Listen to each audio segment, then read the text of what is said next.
عزيزي جمهور نادي الزمالك، انا مش طالع اسف ولا طالع احفل ولا طالع انظر على حضرتك. انا عندي كلمتين عايز اقولهم، حضرتك مش مقتنع بيهم كاني ما قلتهمش.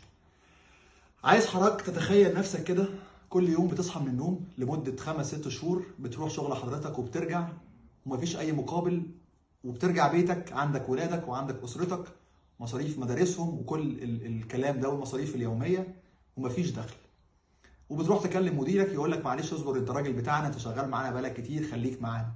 في حين ان يجي لك شغل في شركه تانيه منافسه وهتديك تريبل اللي انت بتاخده، مع ضمان ان كل يوم بينزل مرتبك يوم 30 في الشهر او يوم 1 في الشهر. من حقك تفكر في نفسك، وقبل ما تفكر في نفسك تفكر في الناس اللي انت مسؤول عنهم، اسرتك وولادك. عايز اقول لحضرتك، هل تعلم ان في لاعب في نادي الزمالك معاه شيكات من 2010 وما خدتش فلوسها لحد النهارده؟ مشوا يعني، مش بتكلم ان هم موجودين دلوقتي. هل تعلم ان لعيبه نادي الزمالك دلوقتي بيقعدوا بالاربع 5 و6 شهور ما بياخدوش فلوس؟ هل تعلم ان ساعات رئيس نادي الزمالك بيجي ياخد اللعيبه على جنب الجامد، يقول له بقول لك ايه يا عبد الله مثلا، خد الشيك ده وما تتكلمش مع اللعيبه، ما تقولش للناس، خد يا عبد الله المليون جنيه مشي بيهم نفسك وسيبك من اللعيبه الثانيه، خد يا شيكابالا الفلوس دي يعني ما تقولش او ما تخليش اللعيبه الثانيه تعرف ان انت خدت فلوس. هل تعلم ان ده بيحصل؟ انا شايف بصراحه، ودي شهاده يعني لله، ان اكتر لعيبه متداس عليها هي لعيبه نادي الزمالك.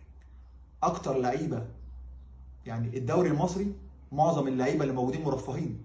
لو هتتكلم في طبعا الاهلي بره الموضوع، الاهلي اللعيبه مرفهه جدا، فلوسها في وقتها، جماهير مسانده، كل حاجه. انت بتتكلم بقى في زد وسيراميكا وبيراميدز والمصري هو انت حضرتك مش مهم، انت ممكن تجيب لعيب ب 5-6 مليون.